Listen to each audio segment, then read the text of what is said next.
涡轮洗衣机一脱水就会出现这种异响，是怎么回事？听这个声音，好像是有什么东西一直在转动。将上盖拆开之后，观察了一下它这个外筒，并没有跟边上外壳碰撞在一起，所以可以排除这个外筒撞筒的原因。怀疑有可能是波轮盘松动，或者是波轮盘下面有什么异物一直在撞来撞去。我们将这个波轮盘拆掉看一下。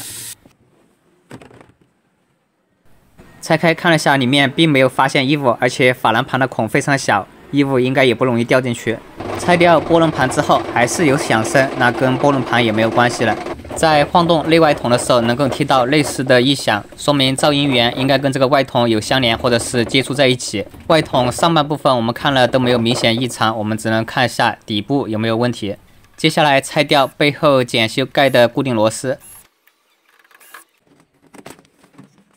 洗衣机底部除了离合器电机以外，还有这个离合器保护支架。